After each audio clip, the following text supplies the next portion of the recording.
Hey, good morning, Pastor Steve here. Proverbs 23:7. For as he thinketh in his heart, so is he. Eat and drink, says he to thee, but his heart is not with thee.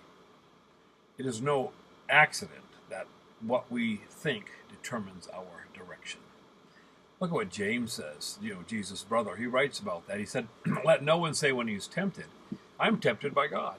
For God cannot be tempted by evil, nor does he himself tempt anyone. But each one of us is tempted when he is drawn away by his own lusts and enticed. Then when desire has conceived, it gives birth to sin, and sin, when it's full grown, brings forth death. Pretty clear path to failing here, isn't it? It starts in our hearts. Our own psyche is the source. So often we give the adversary credit. The devil made me do it, but in truth, he doesn't need any help.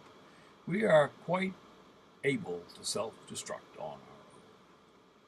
One of the saddest experiences of ministry is when the man came to me after a porn problem and didn't deal with it.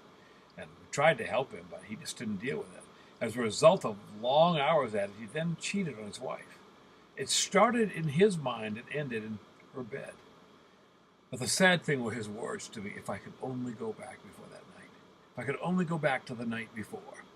It's a sad speech, but the real problem didn't start that fateful night.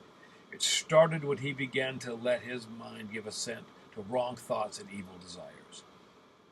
What he thought would be a great treasure was the death of his marriage. I wrote a song about that a number of years ago, not a great song, but it's the truth. It said, in the midst of a sinful mind, a seed is planted, and it grows too soon to proportions never meant, and thought turns into lust, and lust turns into sin, and sin turns into death, a straight path bent. Fantasy, the playground of your mind, the adversary's sketches of appeal. Fantasy, don't leave real love behind. It's to Satan's cheap reflection of the real. You kneel. You ponder that, Pastor Steve.